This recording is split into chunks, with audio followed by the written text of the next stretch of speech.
Antum pernah menemukan orang Islam gak mau sholat? Ada. Nah, itu disebut kafar. Kalau disebutkan kafir, itu umumnya menunjuk pada orangnya, non-muslim.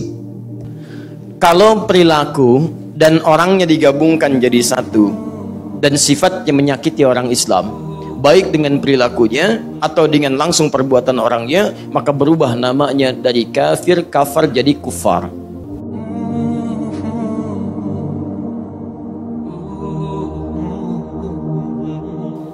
Di Quran itu ada 3 jenis kafir, 3 jenis kekufuran. 1 kafar, 2 kafir, 3 kufar. Itu beda. Baik, lihat. 1 kafar, jamaknya kafaru. Contohnya kafar, Quran surah ke-14 ayat ke-7.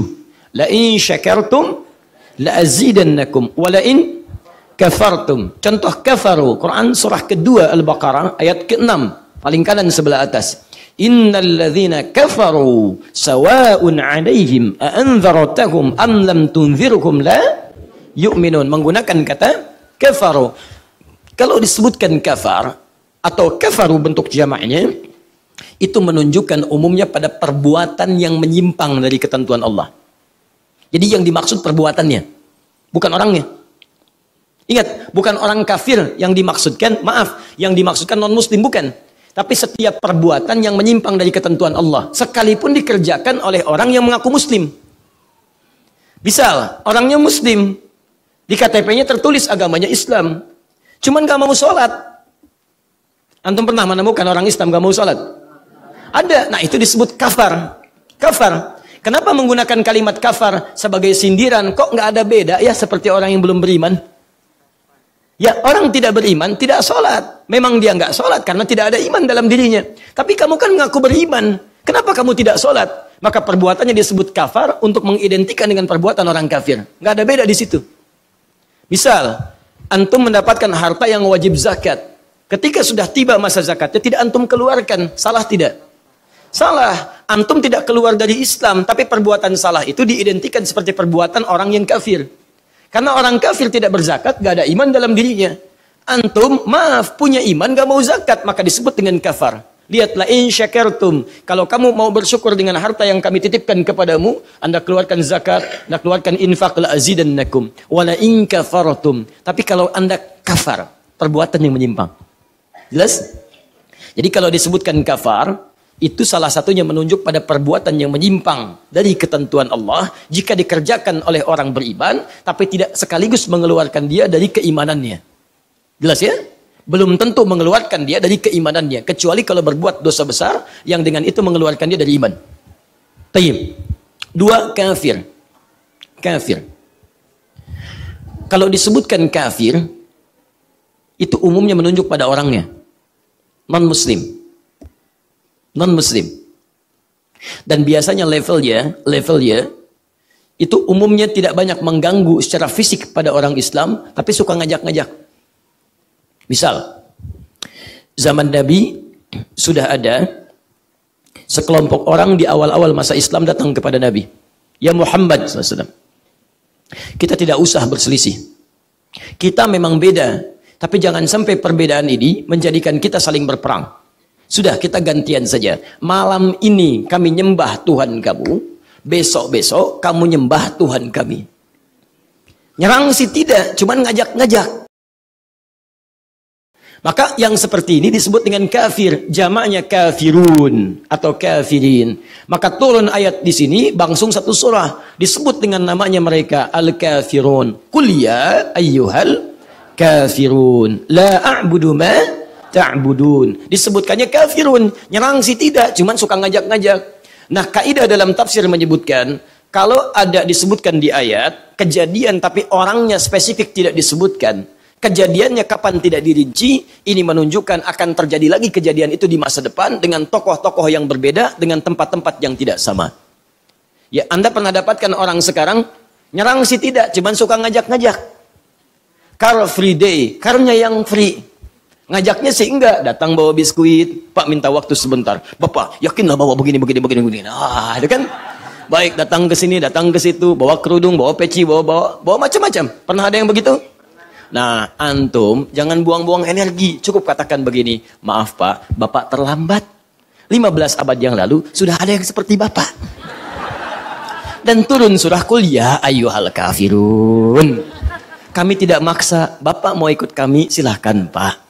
Ya, tapi kalau Bapak mau berdakwah, Bapak terlambat.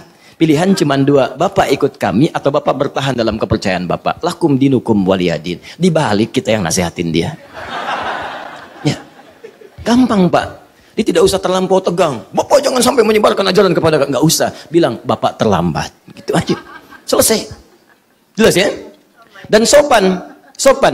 Kafir itu diserap ke dalam bahasa Inggris jadi kafir. Sesuatu yang terhalang. Dari bahasa Arab Bu, kafir. Ya, banyak kosakata bahasa Inggris dari bahasa Arab banyak. Ya, misal sugar, gula dari kata sukar. Kopi dari kata kahwa, dari kahwa. Ya, coffee. Cat, kucing, ya, dari kata kitun, ya, dalam bahasa Arab banyak serapan-serapannya. Kafir ini itu dari bahasa Arab, kafir, ya, dari kata kafara, asalnya sesuatu yang terhalang, tertutup. Kalau dia menyengaja menghalangi dirinya dari sesuatu, membuat tabir, maka orang yang disebut dengan kafir.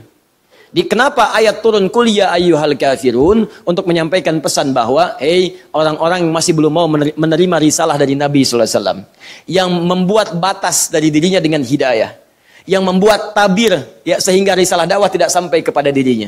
Kalau bahasa paling singkatnya, orang yang masih menutup diri belum mau menerima dakwah. Sopan sekali. Makanya ketika dipanggil kafir, orang-orang itu nggak marah. Karena bahasanya sopan. Silahkan, mereka orang jahiliyah, paling fasih bahasa Arabnya, bahasanya paling bagus, paling mengerti dengan isi bahasa. Dipanggil kafir, gak marah Bu. Qul ya ayyuhal kafirun. Manggil kafir ya? Tidak. Mereka orang paling fasih bahasa Arab, mereka orang Arab paling asli, mereka mengerti bahasanya, dipanggil kafir, gak marah. Karena memang kalimat itu sangat sopan. Hei yang masih menutup diri. Yang aneh, orang sekarang. Bukan orang Arab, gak ngerti bahasa Arab, gak tahu bahasa Arab, dipanggil kafir, marah. Bapak kafir ya? Apa? Masya Allah. Tuh, ya, aneh memang. Dan silakan, Islam tuh yang paling sopan, Pak. Lembut, bahasa Quran tuh luar biasa. Coba bandingkan dengan kepercayaan lain. Ya, orang yang tidak sama dengan kepercayaan bisa disebut beda. Saya punya beberapa kumpulan koleksi beberapa kitab di agama lain, saya bandingkan. Masya Allah, begitu saya baca, kita menyebut dengan sopan, yang tertutup kita disebut domba, tersesat lagi. Domba-domba yang tersesat. Antum turun status. Saya tidak teruskan ya, cuman perbandingan ya. Kalau tidak sepakat kita diskusi ya, kita diskusi. Kalau saya teruskan pulang dari sini ditersangka saya nanti. Lihat sini. Kalau perilaku dan orangnya digabungkan jadi satu dan sifatnya menyakiti orang Islam, baik dengan perilakunya atau dengan langsung perbuatan orangnya, maka berubah namanya dari kafar jadi kufar. Kufar. Misal, pemikiran yang menyerang Islam, budaya yang meruntuhkan nilai-nilai Islam, perbuatan yang memojokkan Islam, sekalipun datang dari orang Islam sendiri, atau orang-orang non-muslim yang mau menyerang orang Islam, menghancurkan orang-orang Islam dan sebagainya. Maka pada hal yang demikian ini, ada ketegasan bagi kita untuk mempertahankan nilai-nilai keislaman dan keimanan kita. Tegas antum, zero tolerance. Ada budaya-budaya yang tidak sesuai, misalnya masuk kepada Islam, antum gak usah ikuti, tinggalkan. Ada kalimat yang tidak baik, kan kata Quran, tinggalkan yang tidak baik. Dusta, tinggalkan. Wailul lil mukadzibin. Maka pada setiap pendusta, antum mesti tegas. Penyimpangan-penyimpangan tegas. Ada yang haram, yang dilihat mata, tegas palingkan. Ada yang haram, yang harus dikerjakan tangan, antum harus tanda tangan proyek yang tidak jelas, tinggalkan. Selesai. Semuanya, jangan cuma hal yang ditafsirkan dengan peperangan saja, tidak. Maksiat, tegas tinggalkan, zero tolerance. Ya, kebiasaan-kebiasaan buruk, ya, budaya-budaya dari luar yang tidak ada manfaatnya, tegas tinggalkan. Orang yang mengikuti tuntunan Nabi Muhammad SAW itu, maka dia tegas pada segala hal yang menyimpang. Kita nggak usah berpikir jauh-jauh. Saya ingin tanya kepada antum, mohon maaf ya, mohon maaf sebesar-besarnya kalau kalimat ini kurang menyenangkan. Berapa kali antum tegas menindak segala hal yang menyimpang dalam pandangan mata kita? Bahasa paling singkatnya, berapa kali kita dalam sehari melihat maksiat dengan mata kita?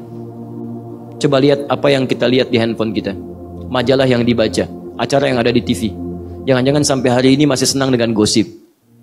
Jangan-jangan sampai hari ini masih melihat tayangan-tayangan yang tidak elok untuk dipandang. Seharusnya kalau antum mengaku umat Nabi Muhammad, jauhi semua itu. Kadang-kadang antum ingin jadi orang baik, tapi perangkat kehidupan antum di rumah tidak mendukung antum baik. Katanya ingin soleh, katanya ingin solehah, tapi membuka channel di televisi yang membuat antum keluar dari kesolehan itu. Untuk apa?